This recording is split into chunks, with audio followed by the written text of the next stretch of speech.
목사님 감사합니다. 감사합니다. 오늘 저녁에 또 오신 게 얼마나 신기한지 몰라요. 어저께 저녁에는 처음이라 그렇지만 근데 새벽 기도 하시고 저녁에 부흥회 하시고 또 내일도 새벽 기도 오시고 여태껏 주일부터 오늘까지 다 나오신 분들 한번 이렇게 손들어 보실까요? 예. 자, 스스로를 위해서 격려 박수 한번 드리고 제가 드리고 싶어요. 너무 감사한데 제가 기도한 것처럼 우리가 의지가 강해서 또 믿음이 좋아서라기보다는 하나님이 갈급한 영혼이라고 저는 믿습니다. 갈급한 자들에게 하나님이 은혜를 부어주십니다. 가난한 심령에 하나님이 당신으로 채워주시는 줄 믿으시기를 바랍니다. 그리고 오늘 이렇게 학생들이 또 이렇게 단순히 예배를 드리는 게 아니라 찬양도 하고 우리 같이 오늘 하나님이 사용되는 도구가 됐는데 찬양에 내가 너무 은혜 받았고요. 여러분들 오늘 정말 비전이 보입니다. 우리 수원 북부교회에 제가 비전을 여러분들 통해서 보게 되는데 이렇게 다 대학생들이에요? 아니지? 생긴 건 꼭 대학생처럼 성숙해 보이는데 중고등학생 맞아요? 다 고등부예요? 중고 청년부까지. 그렇구나. 어떤 사람은 고등학생 보기엔 너무 늙어 보이고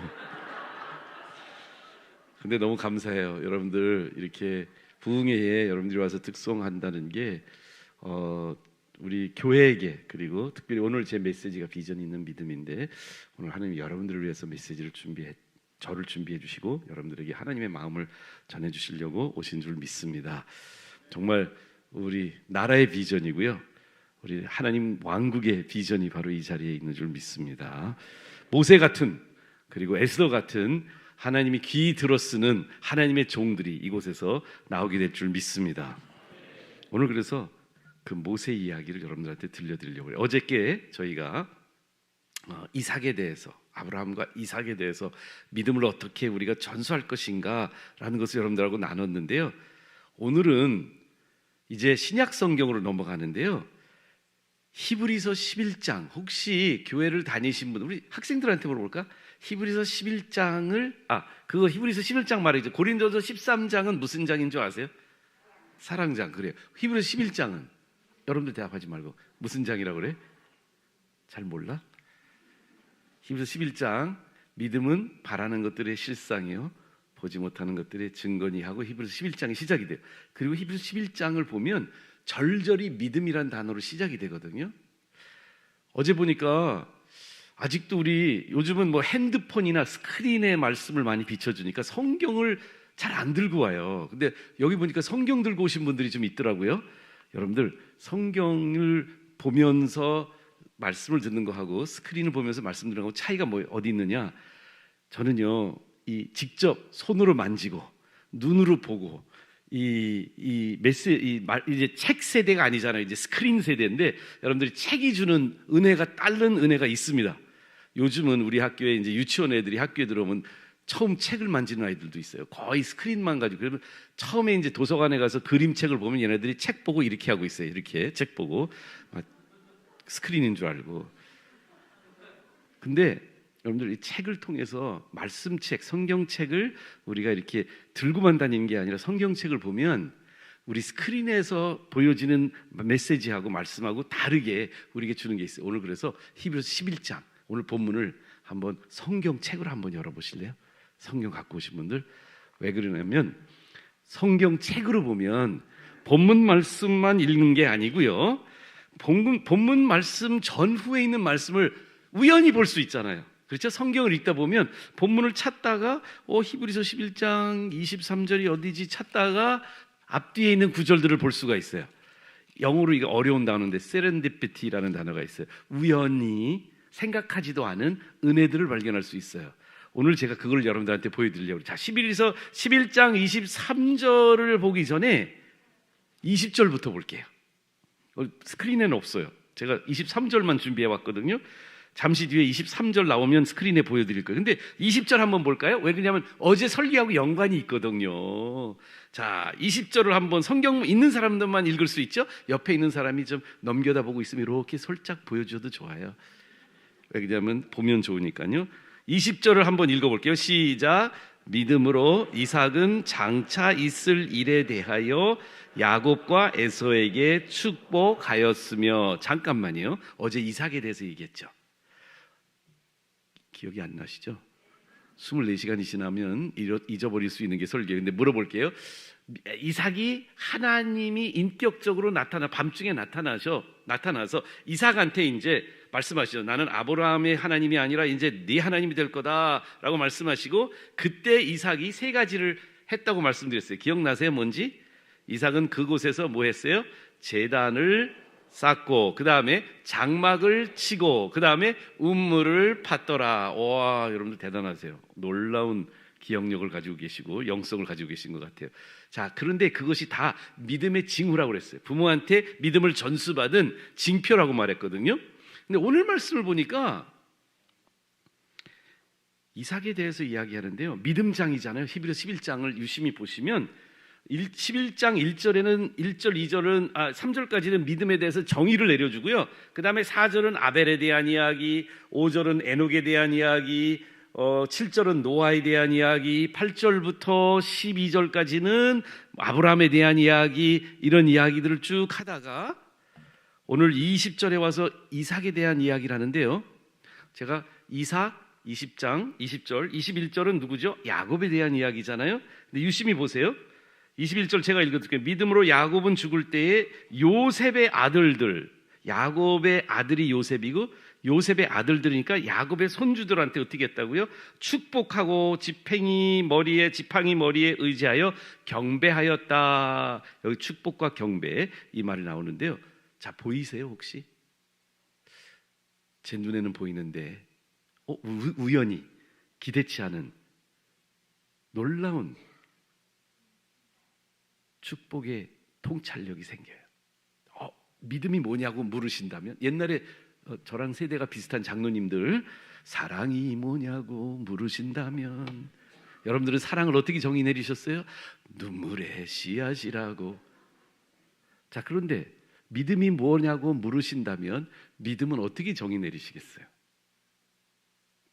우리 안에 가장 기본적인 것, 신앙생활 하실 때 가장 어떻게 보면 첫 단추 끼는 것 같은 믿음, 누구나 다 알고 있는 것 같은데, 오늘 저녁 저는 여러분들과 함께 히브리서 11장, 이 믿음장이라고 하는 히브리서 11장을 통해서 믿음에 대한 어떻게 보면 새로운 정의, 성경적인 의미를 먼저 회복하고 싶습니다. 그리고 어떻게 그것을 우리가 삶에 적용할 것인가 보려고 하는데, 보니까 믿음으로 이삭이 어떻게 했어요? 야곱과 에서에게 축복했어요. 믿음으로 야곱은 어떻게 했어요? 자기 손주들한테 축복했어요. 22절 믿음으로 요셉은 어떻게 했어요? 이스라엘 자손들에게 떠날 것을 말해줬어요. 앞으로 소망을 줬어요. 이 애굽에서부터 떠나서 가나안 복지로 가는 그것을 미리 예언해 주시고 축복해 줬어요. 자, 보이세요? 여러분들 안 보이세요? 잘 안 보이세요 아직? 믿음은 뭔지 모르겠는데 어제 말씀하고 연관이 여기 있는 거잖아요. 다음 세대하고 연관이 있잖아요. 그렇지 않아요? 이삭은 야곱과 에서에게 축복해 주는 게 믿음이라고, 그것이 믿음의 행위라고 말해요. 야곱은 요셉의 아들들을 축복해 주는 게 믿음의 행위라고 얘기하고 있어요. 그리고 요셉은 또 다음 자손들에게 앞으로 하나님이 어떻게 너희들을 인도해 줄 거야 비전을 주는 것이 요셉의 믿음의 행위라고 말해요. 자, 요셉은 엄청나게 많은 일을 했습니다. 야곱도 성경에 많은 기록들이 있습니다. 그런데 히브리서에서는 딱 한 구절만 이삭, 야곱, 요셉에게 믿음장에서 주고 있거든요. 그들의 인생의 모든 그 여정 속에서 하나님과 함께 했던 모든 것을 다 쪼려서 엑기스를 만들어서 딱 한 구절로 말씀했을 때 다음 세대를 축복하고 다음 세대에게 비전을 주는 것이 믿음의 본질이다. 여러분, 우연의 일치일까요? 오늘 저녁에 중고 청년들이 여기에서 오늘 예배에 찬양 부르는 거 하나님의 섭리인 줄 믿으시기를 주님의 이름으로 축원합니다. 여러분들, 우리의 하나님이 우리에게 믿음을 주신 이유는요, 나 혼자 축복받아서 천국 가라고 주시지 않은 것을 믿으십니까? 믿음이 뭐라고 여러분들은 생각하세요? 믿음은요, 하나님의 선물이고요, 구원은 하나님의 선물인데, 믿음을 통해서 받는 구원, 그리고 구원을 통해서 받게 되는 믿음, 우리가 하나님을 믿게 되는 이 믿음은요, 다음 세대에게 전수해 주시는 것, 다음 세대에게 믿음의 자녀가 될 수 있도록 비전을 회복해 주는 것이 하나님의 섭리인 줄 믿으시기를 바랍니다. 이미 일찍이 하나님의 구속사의 천지를 창조하신 이유, 아담과 하와에게 축복하셨던 하나님의 축복의 명령, 축복의 말씀이 뭐였습니까? 창세기 1장에 보시면 아담과 하와를 창조하신 하나님께서 그 자기의 형상대로 지음받았던 아담과 하와에게 뭐라고 말씀하셨죠? 생육하고 번성하고 땅에 충만하라. 단순히 자녀를 많이 낳으라는 말이 아니에요. 여기서 그 자녀들에게 하나님의 형상을 반사해서 그 자녀들도 하나님과 관계하는 자녀들이 되는 믿음을 갖는 자녀들을 하나님은 디자인해 놓으신 거예요. 가정이 믿음의 중심인 줄 믿으시기 바랍니다.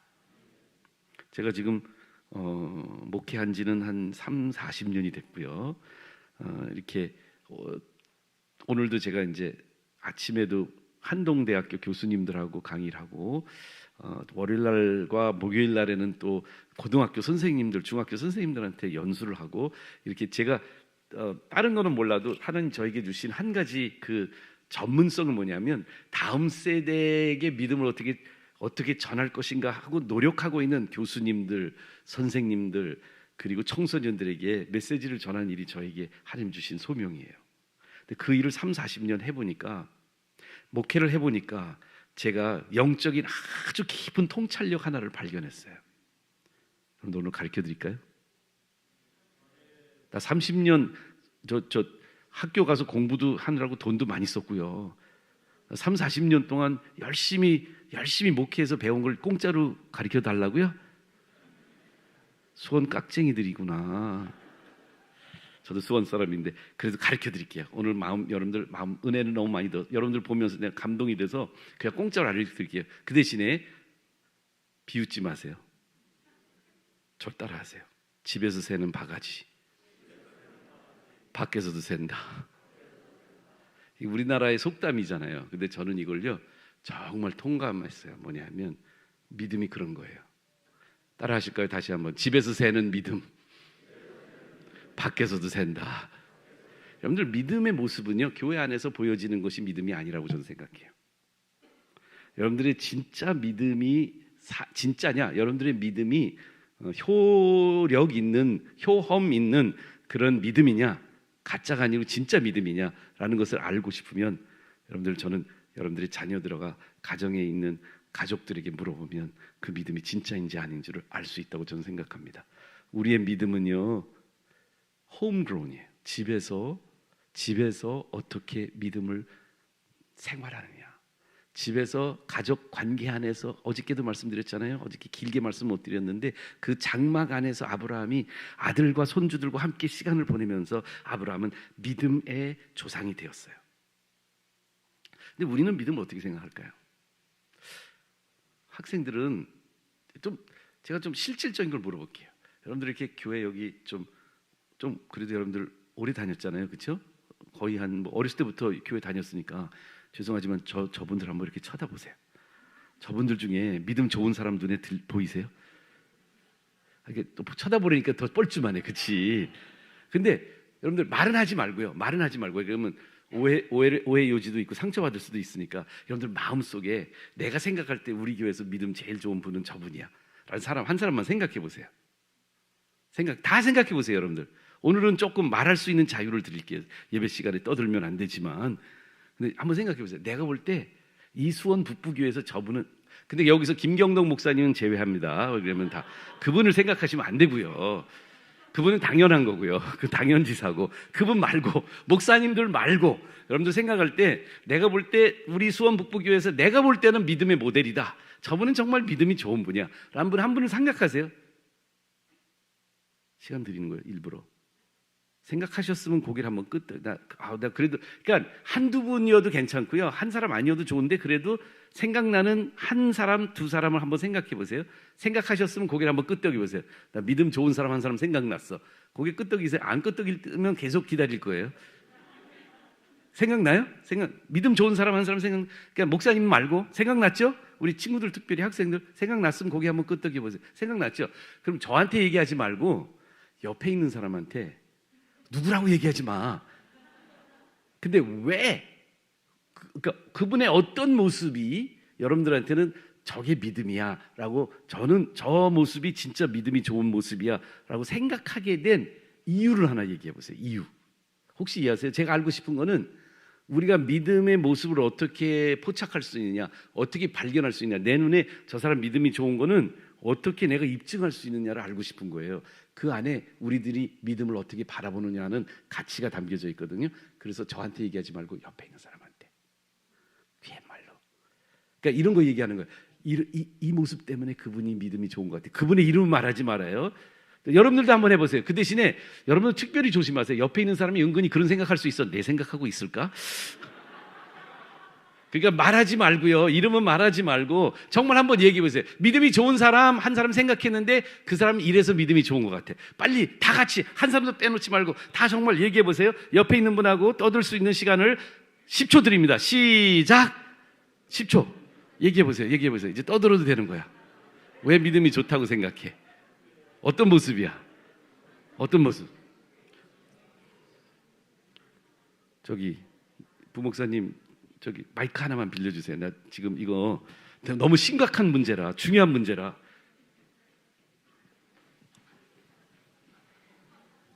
제가 물어볼 거예요. 여기 들리시죠? 마이크가 조금 아까 저 마이크보다는 덜 들리는데 먼저 너희들 조금 이따 물어볼게. 우리 또 아저씨 뻘 되시는 우리 김학진 장로님 누구라고는 말씀하지 마세요. 왜냐면 뒤에 장로님이 자기라고 생각하실 수가 있으세요. 믿음이 좋은 거를 어떤 걸로 생각하세요? 많은 걸로 생각하지는 못했고요. 딱 생각나는 것이 기도하는 모습. 기도하는 모습을 보니까 믿음 있는 사람이다. 장로님이신가요? 그렇죠. 장로님 오늘 마스크를 다른 색깔로 해오셔서 제가 못 알아봤습니다. 죄송합니다. 어제는 하얀 마스크를 쓰신 것 같은데. 몸이 아픔에도 불구하고 새벽 기도에 나와서 무릎 꿇고 기도하는 모습 보고 진짜 뭔가 그럴싸한 것 같으니까 칭찬 박수 드립니다. 칭찬. 네, 맞았습니다. 두 분 다. 우리 젊은이들한테 좀 세대가 다르니까 그렇죠? 우리 젊은이들은 어떻게 생각할까? 여기서 중학생 어디 있어요? 중학생. 오케이. 중학생 어디 있어? 중학생한테 물어볼 거야. 중학생의 믿음의 속도를 보겠습니다. 그분 이야기는 하지 말고 그 생각한 사람이 왜 믿음이 좋다고, 무엇 때문에 믿음이 좋은 것처럼 느껴져요? 교회 많이 나왔어요. 교회 많이 나와서. 그렇구나. 너는 교회 잘 나오니? 주일날 안 빠지? 또 수요일 또 언제도 나와? 새벽기도 나왔어? 새벽기도 나왔어? 오늘 어제도 나왔니? 너 믿음 좋구나.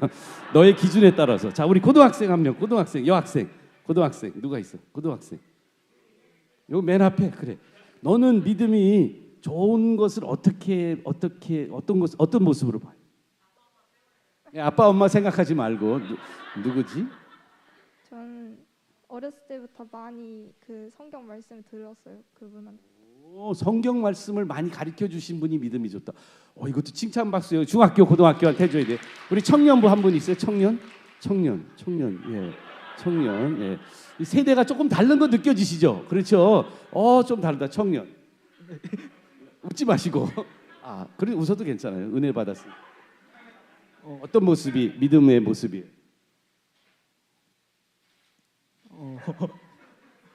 갑자기 물어봐서 긴장하셨죠? 긴장을 푸시고. 깊게 생각은 안 해봤는데 그냥 교회에서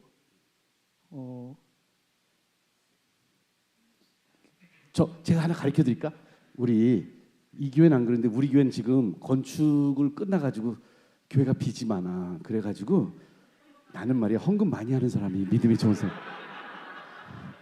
어때? 근데 헌금 많이 하면 믿음 좋은 거로 보여요? 다른 게 더? 저는 그것보다 그냥 교회에서 좋은 모습을 많이 보여주신 분이 생각. 삶의 모습이 선하다. 야, 우리 청년들 다시 한번 박수로 한번 격려해 주시고요. 자, 그런데 가만히 보면 조금 헷갈리기 시작했어, 제가.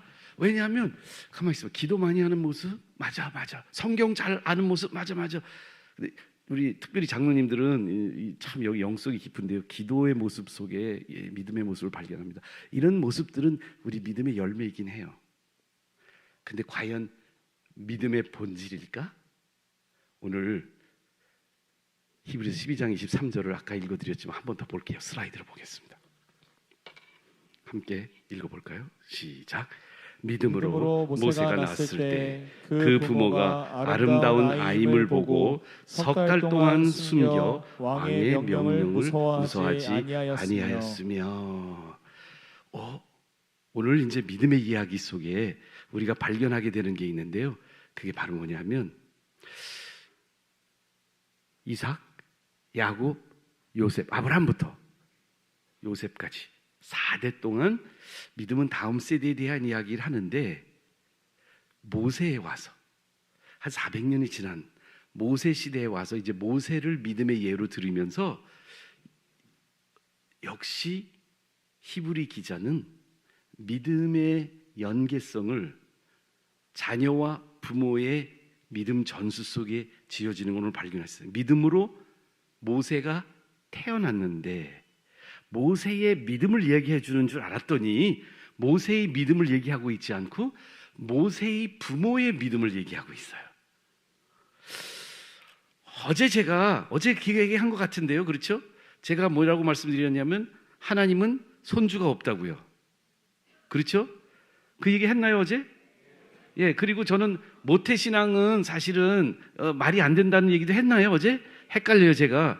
여러분들 교회 모태신앙이 그런 말을 하면 안 된다고 제가 어제 가르쳐 드렸는데, 근데 제가 목회를 해보니까 모태신앙은 있더라고요. 우리 교회에 피아니스트가 갑자기 지방으로 전근을 가게 돼서 교회 안에 피아노 잘 치는 분들을 제가 명단을 뽑아가지고 한 자매 찾아가서 피아노 좀 쳐주세요 그랬더니 팔을 비비면서 목사님 저 못해요, 이런 사람들이 모태신앙이야. 웃어야 되는데 아재 개그를 안 웃으시는구나. 근데 모태신앙은 없다고 말했죠.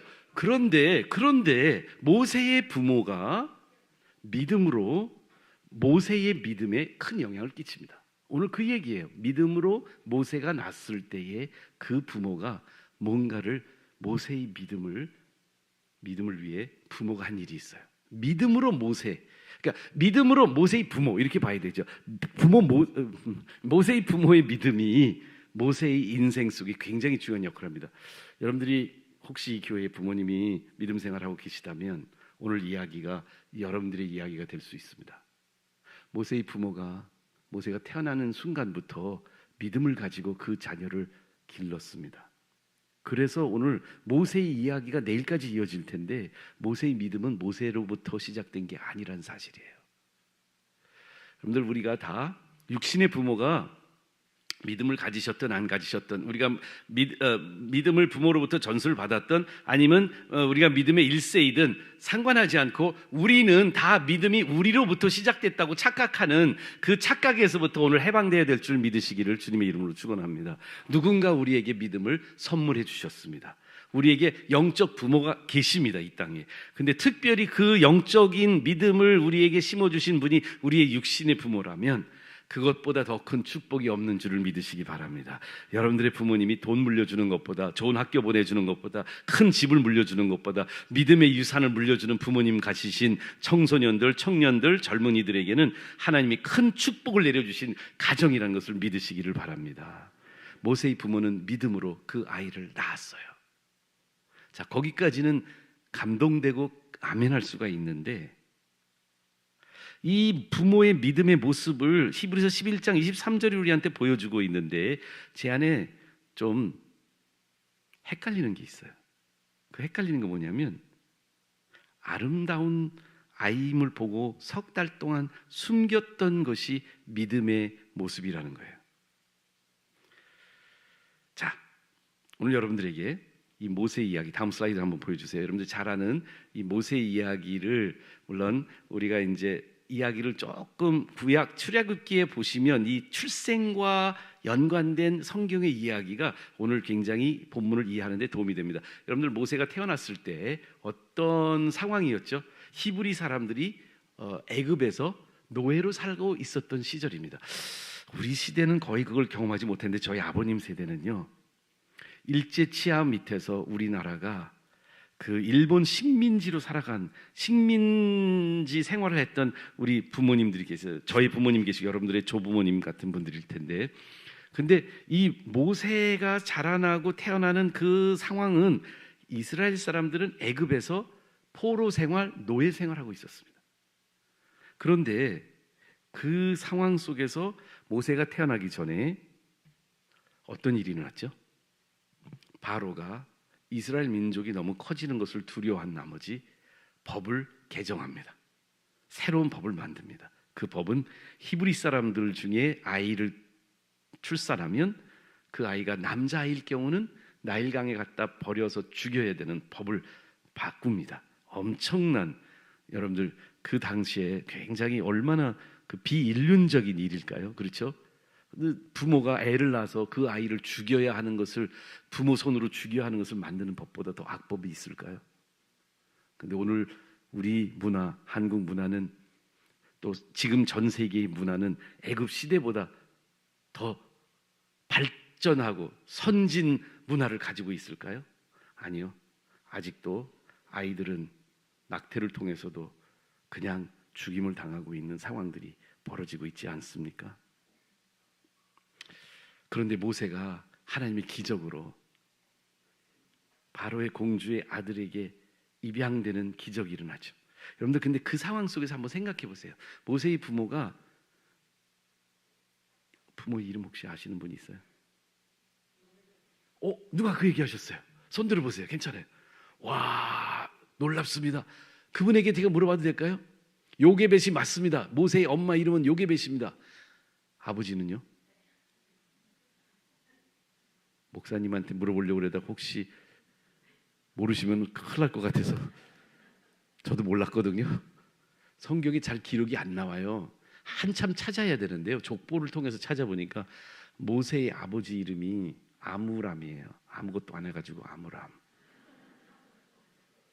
아므람과 요게벳, 이 부모가 셋째를 임신하잖아요. 왜냐하면 모세에게는 형 누나가 있었거든요. 아론과 미리암이라고 하는, 벌써 저희 집과 비슷하게 아들 딸 구별 말고 둘만 낳아 잘 기르자는 표어를 그대로 믿고 모세의 부모인 아므람과 요벳이 아들 딸 둘 낳았잖아요. 그런데 그 두 아이만 있었어도 행복한 가정이었는데 바로가 법을 바꾼 다음에 셋째를 갖추게 된 거예요. 그러니까 얼마나 부모가 마음속에서 이 굉장히 괴로웠을까 한번 상상해 보세요. 임신을 알게 된 순간부터 모세의 부모는, 특별히 요게벳은 마음속에 이런 기도를 했을 것 같아요. 하나님께서 우리에게 이렇게 셋째를 주신 거 너무 감사합니다. 그런데 지금 이거는 참 저에겐 괴로운 일입니다. 하나님, 어떻게, 우리 아이가 남자로 태어난다면 우리 아이는 죽을 수밖에 없는데 하나님 어떻게 하면 좋겠어요? 하나님 도와주세요. 그리고 뭘 기도했을 것 같아요? 딸 낳아달라고, 딸 낳게 해달라고 기도했을 것 같아요. 나니까 딸이 아니라 아들이에요. 그런데 그들은 오늘 말씀해 보니까 믿음으로 모세가 낳았을 때에 두려워하지 않았어요. 법을 두려워하지 않았어요. 그 나라의 인본주의적이고 세속적이고 인간 중심적인 바로가 만들었던 그 법을 두려워하지 않았고요. 하나님을 바로보다 더 경외한 모세의 부모는 어떻게 했냐면 그 아이를 숨겼다고 말하거든요. 근데 여기에 모세의 인생이 40년 동안 바로의 공주의 아들로 입양이 돼서, 그 아까 보여드렸던 그 나일 강에다가 아이를 갈대 상자에다가 역청을 이렇게 바른 갈대 상자에다가 둥둥둥둥 떠보내서 바로의 공주의 아들이 입양을 해서 40년 동안 모세는 히브리 사람이 아니라 애굽 사람으로 살아가게 되죠. 그래서 저는요, 이 모세의 스토리 속에서 제가 공감되는 게 하나가 있어요. 그건 바로 뭐냐면 모세가 얼마나 헷갈렸을까. 여러분, 헷갈린다는 말이 무슨 말인 줄 알아요? 이거 수원 사투리예요. 지방에 가면 이 말 잘 안 해요. 근데 우리 수원에서 헷갈려를 많이 쓰죠. 근데 헷갈린다는 말이 뭔지, 우리 수원 사투리 아시죠? 학교를 핵교라고 그래요. 근데 수원 사람들 잘 들어. 학교 다녔어? 학교 다녀왔어? 그러죠. 핵교라는 말을 써요. 그래서 헷갈린다 말, 이 사투리인데 무슨 말인 줄 아세요? 표정을 보니까 헷갈리네. 저를 중고등학교 때 전도사님 해주셨던 분이 여기 지구촌 교회 원로 목사님이신 이동원 목사님이 제 중고등학교 때 학생부 전도사님이셨어요. 중앙침례교. 그래서 그 전도사님이 저를 보더니 하루는 그래요.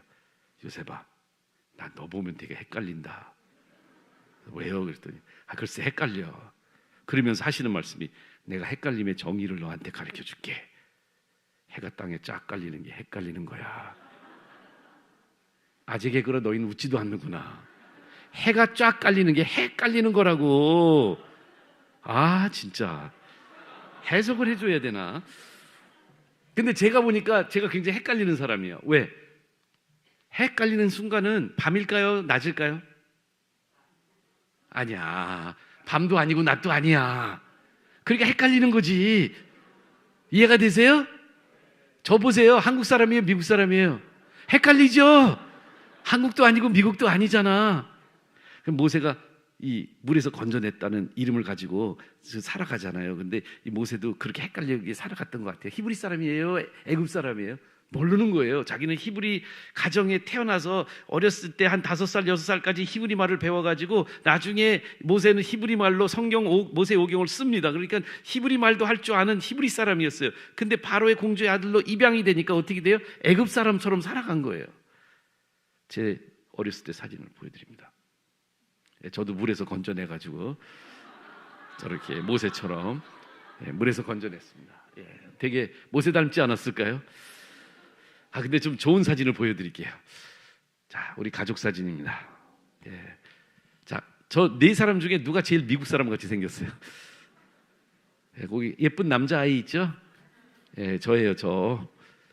그 수원에서 어렸을 때부터 되게 인기 짱이었대요. 우리 김학진 장로님한테 물어보세요.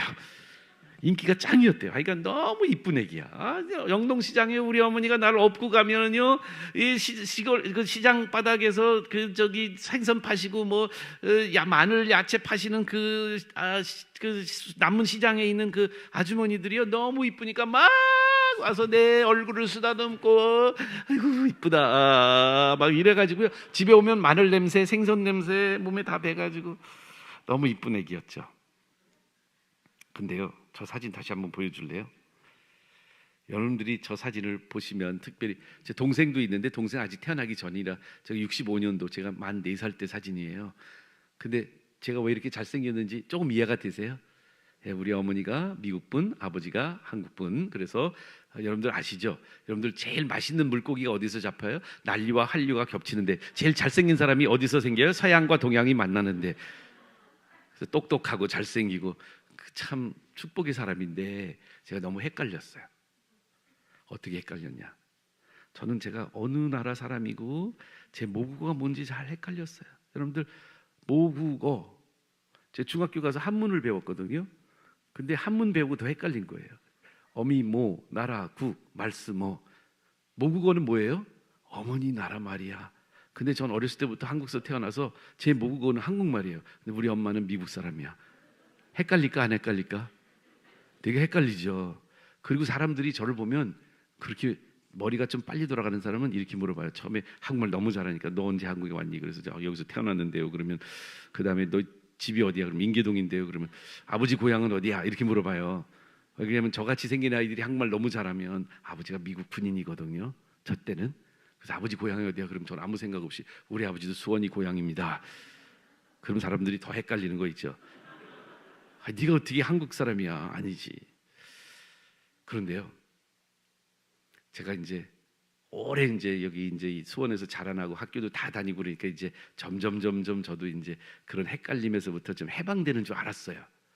근데 고등학교 3학년 되니까 다시 헷갈림이 엄습해 왔어. 하루는 이제 대학을 미국으로 보내주시기로 부모님이 결정을 하고 아버지 어머니가 이제 저를 이제 축복해 주셨어요. 미국 가라고. 그리고 아버지가 저한테 이런 말씀을 했어요. 요셉아, 나도 미국에서 공부했는데 너한테 미국 가서 어떻게 공부하라는 걸 아빠가 얘기해 줄 테니까 너 잘 들어라. 그러면서 몇 가지 얘기했어요. 미국에 가면 한국에서는 사람들 눈을 쳐다보면 왜 째려보냐고 야단치지만 미국에서는 꼭 사람을 눈을 쳐다보고 말해야 된다. 이런 거 가르쳐 주시고 그다음에 너가 이 미국에 가서 공부할 때 말이야 교수님한테 막 찾아가서 도와달라고 하면 되게 좋아할 거야. 그래서 많이 도와달라고 이야기하라. 이런 것도 말씀해 주셨어요. 그런데 마지막에 한 말이 저를 굉장히 헷갈림에 빠뜨려 버렸어요. 그분이 뭐라고 말씀하셨냐면 너 미국 가서 조심할 게 한 가지가 있대요.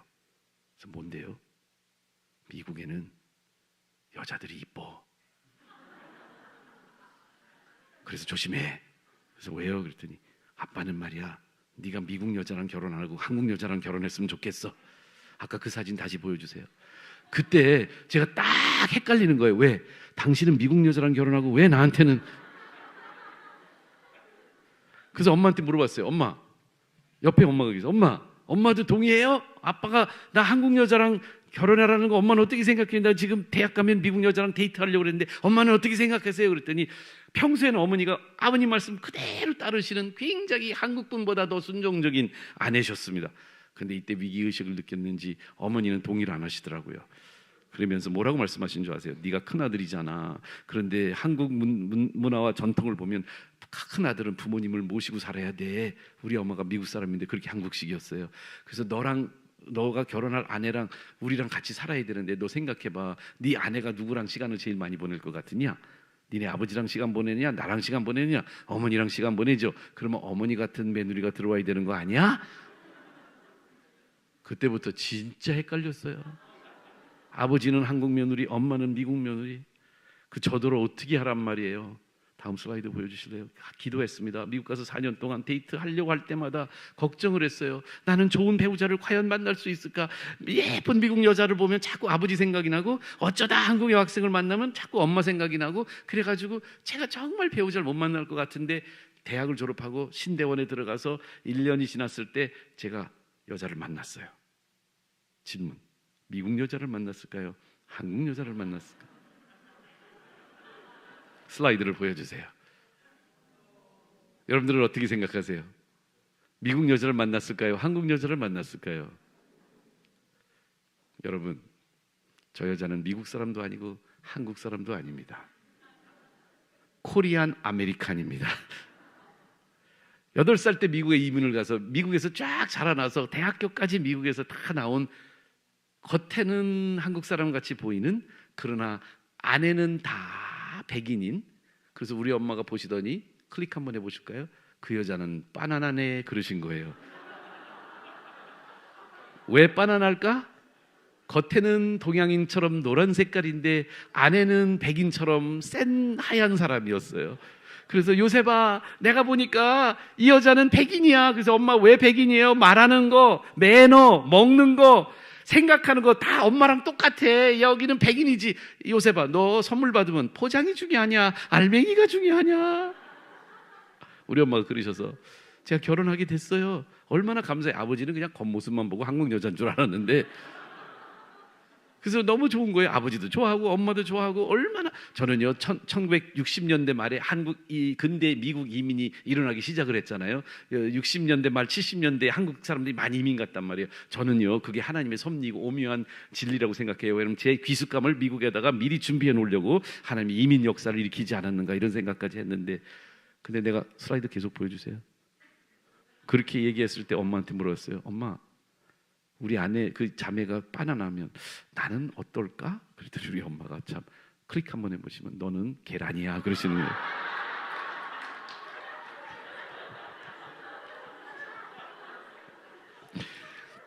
제가 목회 이제 다 끝마치고 이제 조금 있으면 은퇴해야 되는데 은퇴하면 저하고 제 아내하고 하려고 하는 게 있어요. 우리 분식집 차리려고 그래요. 이름 정했어요. 계란이 바나나를 만났을 때. 이름 괜찮지 않아요? 분식집 케이크, 계란이 바나나를 만났을 때. 근데 이 말씀 드린 이유가 있어요. 여러분, 그렇게 결혼하고 그때는 김포공항이었어요. 김포공항에 들어오는데 저하고 아내하고 제가 금이 환영하는 거 아니겠습니까? 10년 만에 아름다운 아내를 얻어서 한국에 돌아와서 김포공항에, 그 당시에는요, 지금은 다 자동화돼서 그냥 이렇게 여권을 스캔만 하면 들어올 수 있는데 그때는 줄이 길고요. 이 출입국 관리소 직원을 도장을 받는 게 한참 기다려야 돼요. 거기서 여러 가지 질문도 받고 그랬어요. 취조 당하듯이. 기억나세요? 옛날에 그 출입국 관리소 직원이 어디 갔다 오세요? 뭐 그러면서 뭐 세관에 신고할 거 있으세요? 뭐 이렇게 물어보고 그랬는데 저희 내외가 같이 서서 여권 2개를 딱 올려놨어요. 그분이 우리를 딱 보더니 바나나 하나, 계란 하나, 아니 한국 사람 하나, 미국 사람 하나. 여권도 보니까 미국 여권 하나, 한국 여권 하나. 그러더니 여권을 열기 전에 제 아내 보고 나한테는 말도 안 걸어. 제가 그거 많이 경험해 봤거든요. 영어를 해야 되니까 피곤하니까 나한테 말도 안 걸고 미국에서 어렸을 때부터 자라난 제 아내한테 혹시 국제 결혼하셨나요? 라고 물어보는 거예요. 근데 저희 아내는 한국말이 좀 그때는 서툴러서 지금 잘하는데 한국말이 서툴러 가지고 저한테 What did he say? 뭐라고 말했어? 그래서 제가 거기서 또 통역할 수 없잖아요. 그래서 제가 대답해 버렸어요. 아, 예, 우리 국제 결혼했습니다. 그랬더니 그 아저씨가 아니 총각도 한국말 잘하네. 그래서 여권을 열더니 이분이 와 정말 헷갈려 버린 거예요. 해가 땅에 쫙 깔려 버린 거예요. 왜 그러냐면 한국 여권에 미국 사람 사진이 붙어 있고 미국 여권에 한국 사람 사진이 붙어 있는 거예요. 그래서 이게 어떻게 되는 업무냐. 그 당시에 이런 사람 많이 없었잖아요. 그러니까 제가 한국 여권을 가지고 나고 우리 아내가 또 미국 여권을 가지고 한국에 들어온 게 참 이게 89년도였거든요. 신기해가지고 이분이 어떻게 된 영문이냐고 어떻게 이 여자가 한국 사람 같은데 뭐 이제 교포라고 설명을 했더니 이해하더라고요. 근데 왜 당신은 한국 여권을 가졌냐는 거예요. 거기서 글쎄 우리 아버지는 한국 사람이고요. 우리 엄마는 미국 사람이에요. 이거 얘기하는데 안 먹히는 거예요. 근데 제가 이름을 보니까 이름에 김 무슨 종이라고 써 있어요. 그래서 제가 아저씨 혹시 경주 김 씨세요? 그랬더니 총각이 어떻게 그걸 알아? 나 경주 김 씨 맞는데. 그래서 예, 저희 아버님은 환자 돌림이고요. 저는 기자 돌림이고 저희가 애 낳으면 종자 돌림인데 제가 보니까 제 조카 되시네요. 제가 경주 김 씨 경순왕 38대 손이거든요. 이랬더니 이 사람이 아이고 아저씨 그리고 도장 찍어주고 보내줬어. 제가 왜 이렇게 재밌는 얘기를 하는 줄 아세요? 성경 읽다 보면 저는요 성경이 나한테 얘기해 주는 것처럼 느낄 때가 있어요. 근데 모세 이야기가 남의 이야기 아니고 제 얘기인 것 같아요. 히브리 사람, 애굽 사람 헷갈려하는 모세의 인생 속에서 하나님이 모세를 통해서 하나님이 모세를 물에서 건져내시고 구원해 주시고 모세를 바로의 공주의 딸의 아들로 입양되게 하시고 그 죽음에서부터 살려주시고요 40년이 아니라 80년을 연단시키셨죠. 바로의 공주 딸 아들로서 40년, 미디안 광야에서 40년, 80이 다 된 노인의 몸을 이끌고 이스라엘 민족을 구원해내는 영적 지도자, 이스라엘의 최고로 가장 높임을 받는 가장 아브라함, 이삭, 야곱만큼 아니 그분들보다도 더 놀라운 성경적 인물로 하나님이 모세를 준비해 놓으셨습니다. 저는 하나님이 여러분들을 그렇게 준비하고 있다고 믿습니다. 왜냐고요? 여러분들의 부모님이 믿음으로 여러분들을 낳았기 때문이에요. 지금도 믿음으로 이 교회 안에서 우리 다음 세대들을 양육하고 있기 때문입니다. 여러분 그런데 여기서 제가 어렵게 정말 하나님이 선교지에 가서 2000년도에 처음으로 제가요. 그러니까 선교지는 그 전에도 가봤는데 2000년도 지금부터 23년 전 일입니다. 2000년도에 백인숙 교수님이라는 MK 네스트를 세우신 선교사 자녀들을 위해서 사역을 하시는 분의 도움을 받아서 그분이 인도해 주셔서 키르기스탄, 우즈베키스탄, 카자흐스탄이라는 세 나라에 가서 우리 한국 선교사님들의 모습을 보았어요. 근데 거기 갔더니 놀라운 모습을 보게 된 거예요. 특별히 선교사님들은 헌신을 하고 젊은 선교사님들이 자녀들을 데리고 우리나라의 근대 선교는 1989년부터 통계가 나옵니다. 그래서 90년대 제가 2000년대 갔으니까 10년 만에 한국에서 파송된 선교사가 7,000명이 넘었습니다. 10년 만에 90년도에 첫 가정이 파송되고 2000년도가 되니까 7,000명의 한국의 선교사들이 전 세계에 퍼져 있었어요. 전 세계에서 선교사를 제일 많이 파송한 나라는 어딘 줄 아세요? 미국입니다. 2만 명의 선교사를 파송했습니다. 그 당시에 2만 명의 미국 선교사들이 있었고요. 유럽, 카나다 다 합쳐서 또 10,000명 정도가 있고 한국 선교사들만 7,000명이었어요. 지금 한국 선교들이 이 코로나 직전의 통계를 보면 15,000명입니다. 거의 2만 명, 미국보다 더 많은 선교사를 파송하는 나라가 되고 있습니다. 그런데 이 놀라운 선교의 기적 속에 한국 교회의 뜨거운 복음에 대한 열정 속에 한 가지 문제점을 발견했습니다. 선교사 자녀들은 별로 한국 교회가 신경 쓰고 있지 않다는 사실이에요. 가정을 파송했지만 서양 사람들은 자기 선교사를 파송하면 선교사만 파송하는 게 아니라 교사들도 파송을 해서 기독교 학교들을, 선교사 자녀 학교들을 만들어서 선교사들이 선교지에서 계속 선교할 수 있도록 후원을 해줍니다. 그런데 우리나라는 선교사들을 보낼 줄 알았지만 그 자녀들에 대해서는 전혀 신경 쓰지 않았어요. 그래서 이 아이들이 백인들이 세운 선교사 학교에 다 들어가 있는 거예요. 카자흐스탄에 갔더니 그 학교가 한 150명의 선교사 자녀들이 있는 학교였습니다. 유치원부터 고등학교까지 있는 학교인데 그 안에 선생님들이 한 50명 안팎, 40명, 50명인데 한국 선생님 한 명도 없었어요. 그런데 한국 애들은 30%야. 가니까 아침에 가서 아이들 수업하는 모습을 보니까 다 한국 애들이 그렇게 많은데 얘네들 다 영어로 아침부터 파할 때까지 계속 영어로 공부를 하고요. 집에서만 한국말을 쓰지만 학교에 가면 영어 쓰고요. 그 밖에 나가면 다 러시안을 쓰고 있고 또 심지어 그 나라 카자흐의 언어가 따로 있거든요. 그 무슬림들이 쓰고 있는 언어, 이 네 가지 언어를 써야 되는데 아이들이 얼마나 헷갈리는지 몰라. 모세를 보는 느낌이었어요. 저를 보는 느낌이었어요. 두 문화, 세 문화 속에서 이 아이들이 얼마나 힘들게 하는데, 근데 그때 이 말씀을 하나님이 저한테 보여주시면서 저녁에 부모님을 만나서 이 말씀 가지고 제가 오늘 전하는 말씀의 통찰력을 그때 발견하게 됩니다. 그래서 말씀을 준비하고 있는데 아침에 아이들을 봤잖아요. 그리고 모세에 대한 이야기로 이 부모님들을 격려하고 싶은데 제가 딱 걸린 게 하나 있었어요. 그게 뭔지 아세요? 믿음으로 다음 슬라이드 볼까요? 믿음으로 모세가 낳았을 때 요거예요. 그 부모가 아름다운 아임을 보았다. 여러분, 아름다운 아임을 보았다는 게 부모가 애가 낳는데 애가 예뻐. 자, 그게 믿음의 징후일까요? 믿음을 가졌다는 어떤, 우리가 아까 제가 물어봤잖아요. 믿음이 뭐냐고 물으신다면 그랬더니 여러분들이 새벽기도 나와서 기도 열심히 하는 것, 아니면 성경 말씀을 잘 가르쳐 주는 것, 여러분들 여러 가지 이야기를 해주셨어요. 근데 이 이야기는 안 했어요. 애가 낳았을 때 예쁘게 보는 게 믿음의 징후입니다. 이렇게 말한 분은 아무도 없어요. 저는 이 말씀에 있는 순간 제 안에 딱 걸려버렸어요. 이게 무슨 말이야? 이건 말이 안 되는데. 믿음으로 모세가 낳았을 때 왕의 명령을 무서워하지 않았다는 건 내가 이해할 수 있어. 그런데 부모가 아름다운 아임을 보았다고? 그게 믿음의 행위라고? 그게 어떻게 믿음의 행위지? 이게 뭔가 성경 번역에 잘못이 있나 봐. 그리고 제가요, 영어 성경을 봤어요. 여러분들, 저는 반은 영어잖아요. 그래서 영어 성경을 보면 좀 이해가 될 때가 있어요. 한국말 성경이 잘 이해 안 해요. 그래서 영어 성경을 봤거든요. 헷갈림이 풀어졌을까요? 안 풀어졌을까요? 다음 슬라이드를 보여주세요. 이 아름다운 아이라는 걸 클릭을 계속해 보세요. NIV 성경에는 no ordinary child. They saw that he was no ordinary child. 근데 킹 제임스를 봤더니 a proper child. 그 다음에 또 NLT라는 성경을 봤더니 unusual child. 그 다음에 ASB를 봤더니 goodly child. 이 goodly는 모범적인 아이, 그런 뜻이고요.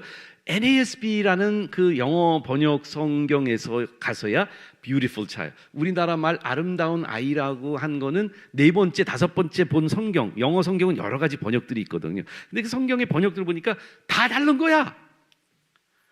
더 헷갈리는 거 있죠? 이 영어 성경 괜히 봤다 하는 생각이 드는 거예요. 성경 준비를 해야 되는데 영어 성경은 전 컴퓨터로 보거든요. 제 있는 컴퓨터로 봤는데, 그래서 제 컴퓨터에 로고스라고 하는 성경 프로그램이 있습니다. 거기에서 영어 성경들 다 돌려보고 이건 무슨 뜻인지 모르겠네. 원어가 뭐라고 말하지? 그래서 우리 헬라어 성경의 원어를 봤습니다. 그랬더니 이런 단어가 나오더라고요. 아스티오스. 따라 해볼까요? 아스티오스. 다시 한번, 여러분들 헬라말 오늘은 공짜로 가르쳐드립니다. 아스티오스. 이 아스티오스라는 단어는요, 아름답다라고 번역을 할 수도 있지만 아까 영어에서 보셨죠? 다양한 의미로 번역되고 있는 단어입니다. 그런데 왜 이렇게 다양하게 번역하고 있느냐 하면 사실은 굉장히 희귀한 단어이기 때문에 그래요. 헬라 성경 전체에 딱 2번 나와요.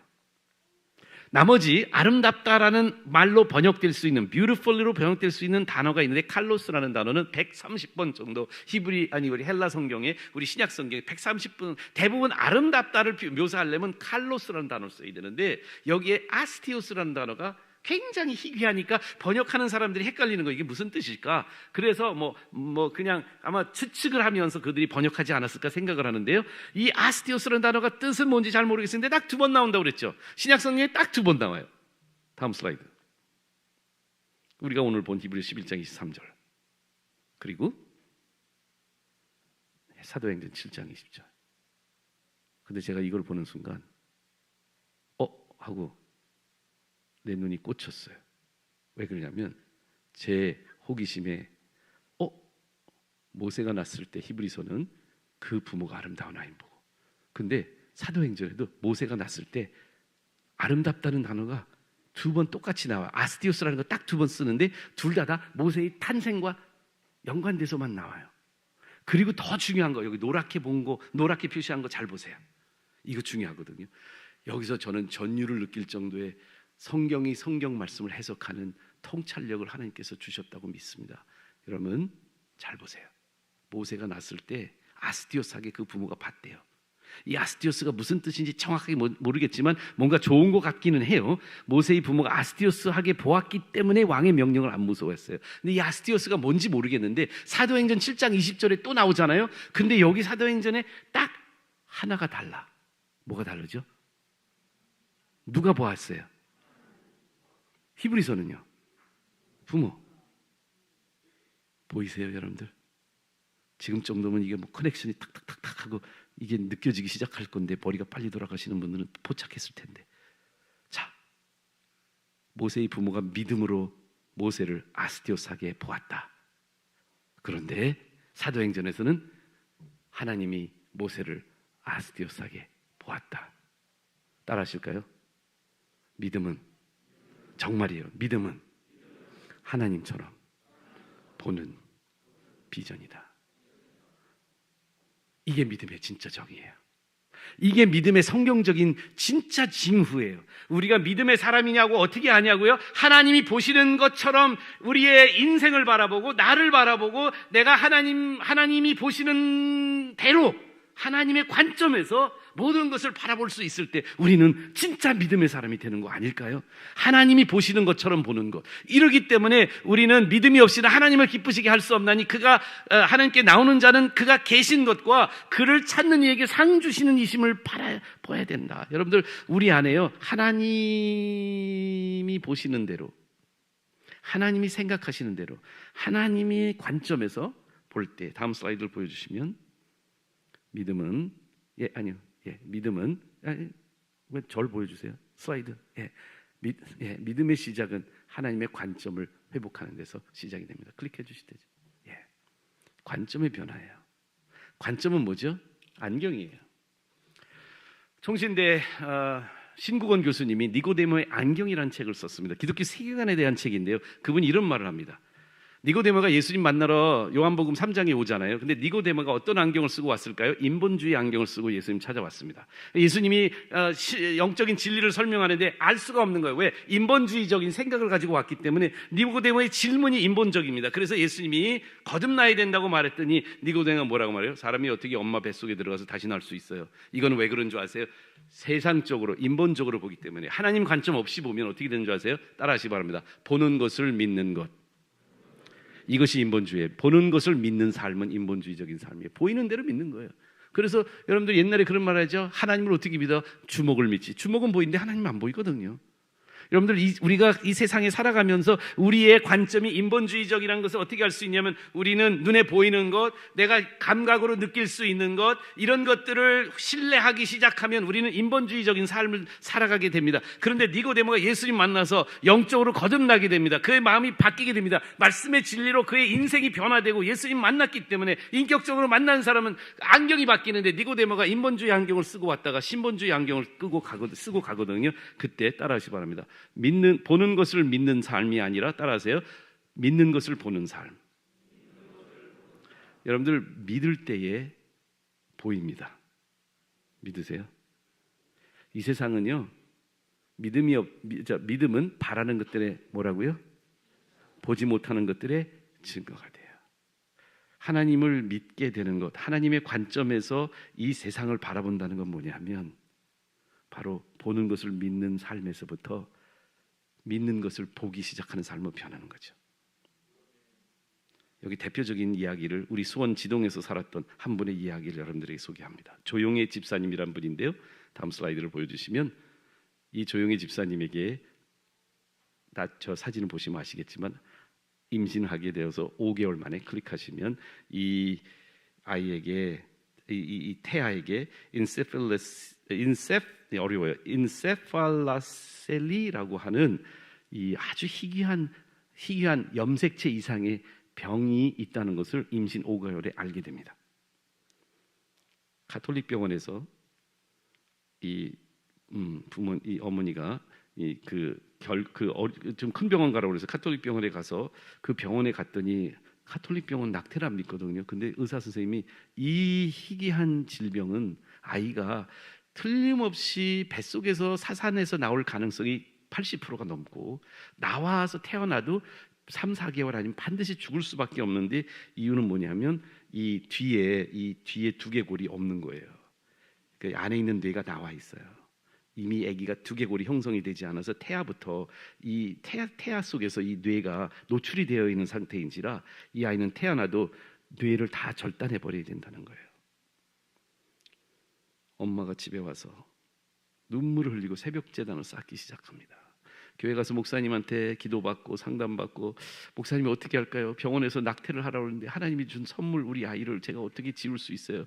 하나님은 생명의 근원이 되신 하나님이시고 이 아이는 하나님이 축복해 주셨는데 내가 어떻게 하나님의 선물을 버릴 수 있을까요? 목사님 어떻게 하면 좋겠어요? 목사님이 우리 기도하면서 하나님의 기적을 바랍시다. 그리고 태어나기 전에 이름을 정했어요. 모세라고. 오늘 스토리의 주인공 모세라고. 의사가 찾아가서 우리 낙태하지 않고 애를 낳기로 결심했습니다. 그러니까 야단을 치는 거야. 아니 왜 목사 말을 듣고 의사 말을 안 듣냐고 막 야단치고 우리 이제 책임질 수 없으니까 다른 병원 가서 나라고. 조영애 집사가 우리 학교에 와서 간증했습니다. 저희 교회 와서 간증했는데 영상 짧은 영상 보여드리겠습니다. 음을 틀어주셔야 될 것 같아요. 해물과 백두산이 마르고 닳도록 하느님이 보아 동계올림픽 때 애국가를 부르는 모세.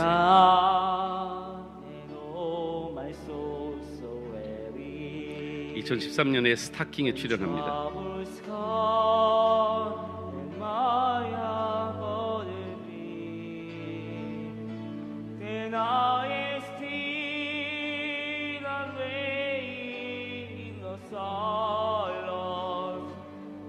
의학적으로는 보지도 듣지도 말하지도 못하고 온몸의 장애가 너무 심해서 얼마 살 수 없을 거라던 의료진들의 말을 모두 뒤집고 보고 듣고 말하며 또한 잘린 뇌를 다시 자라게 하셨습니다.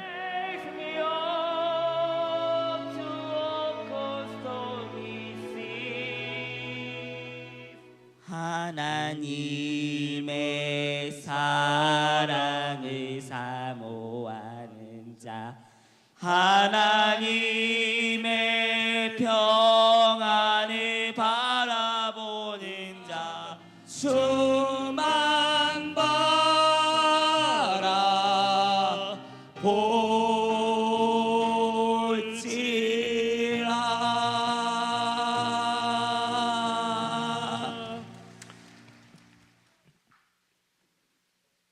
모세는